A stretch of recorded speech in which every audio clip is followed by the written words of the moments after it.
Hey guys, welcome back. So what I'm doing now is I got a little series going on the concept of satellite patrolling. As I explained in the previous video, satellite patrolling is an excellent method of patrolling, but it requires a 3-element patrol. So I advise you to go and watch the previous video if you've just come across this on YouTube and figure out what it is that I mean by satellite patrolling.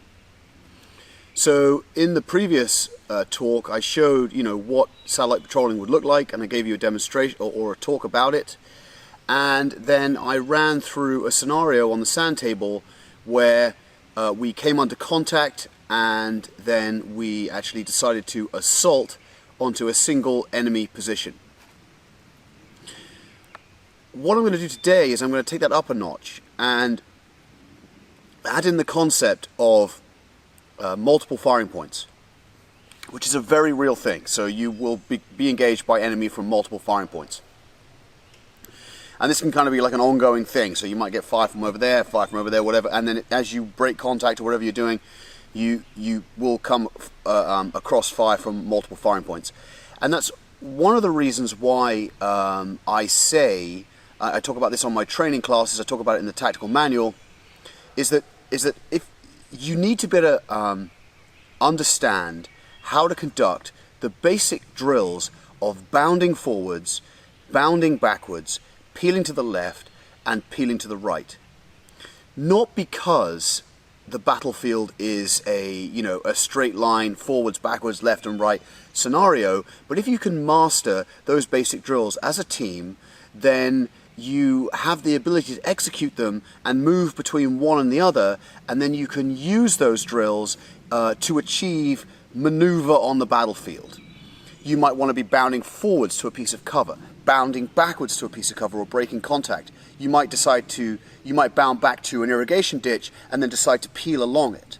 So you can, as you react to the various where the contact's coming from, then you have the ability to conduct these basic maneuvers which are going to allow you to achieve what you want to achieve within the broader picture of having somebody else providing support by fire, as I've talked about in the hasty attack concept.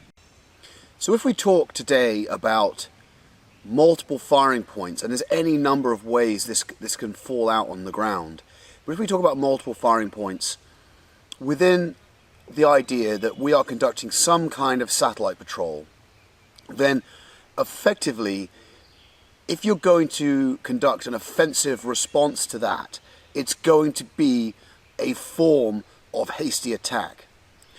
What we get into here is we start to get into sequencing.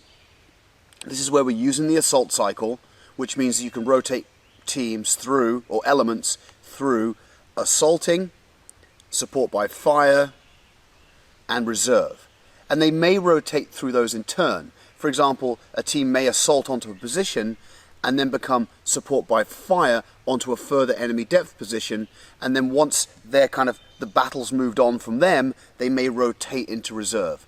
And I'm going to try and show that within the very spatially confined sand table model today. When I talk about sequencing here, this of course is sequencing not in terms of a planned raid or deliberate attack, but this is a hasty attack off the cuff, which of course requires an assessment of the battlefield, and it requires an assessment of where the enemy fire is coming from. Can we legitimately suppress this fire? Do we have a means of assaulting? So this all comes down to the patrol leader, again, making that combat estimate. Combat estimate, again, it's all explained in detail in the tactical manual with working examples. One thing that is very apparent is that you must always watch the flank. One of the things that comes out from live training, very much so, is situational awareness. It also comes out from the force-on-force training that we run. You've got to have situational awareness. What people want to do is they want to get in their sight and they want to just get locked on the target. You've got to maintain situational awareness. And that's another reason why, so if you're on the ends of the team, you've got to be you might be engaging in suppression, but you've got to be watching the flank. If you're the patrol leader or the team leader, you shouldn't be locked into your weapon the whole time. If you've got to fire, then fire. But rather be up and assessing the situation whilst you direct your guys to suppress the enemy. You've got to work on situational awareness. And this is something that only comes through training. You can't think about having situational awareness until you've been in that environment where you've suffered some kind of battle inoculation training, which is going to put you, as much as we can put you, into a situation of sensory deprivation as you start to get that adrenaline build, live fire situation, rounds going off, all in a safe environment, but it's going to create that situation where you are going to improve your situational awareness. So what I'm going to do today is I'm going to start off with the satellite patrol team in the same spot it was where it was contacted yesterday.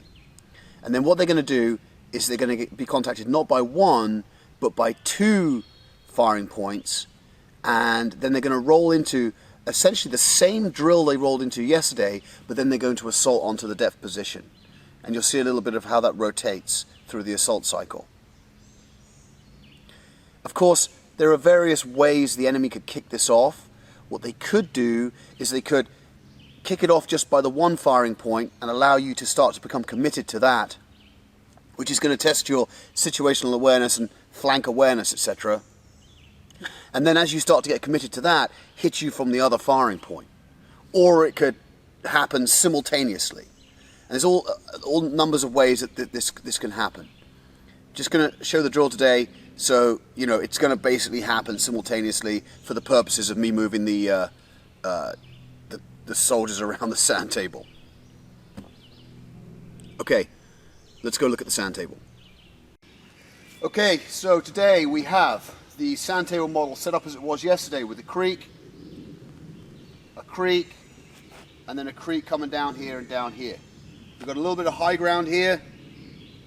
This is basically an open area. Obviously there's no vegetation here, but I mean, let's not, for the purposes of the sand table model, that's fine. We could assume there's going to be more vegetation than there is in this desert environment. We've got a slight bit of high ground up here, and we've got an enemy position right there. Up at the top up here, on another little bit of high ground, we have another enemy position.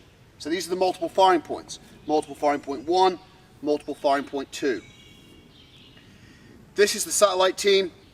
We've got the point team here, rear left, and rear right. It's a little compressed, obviously, for the fact that it's a sand table model, but it's going to give you the general idea of what's going on. However, ranges and even the dispersion of this team are pretty close together.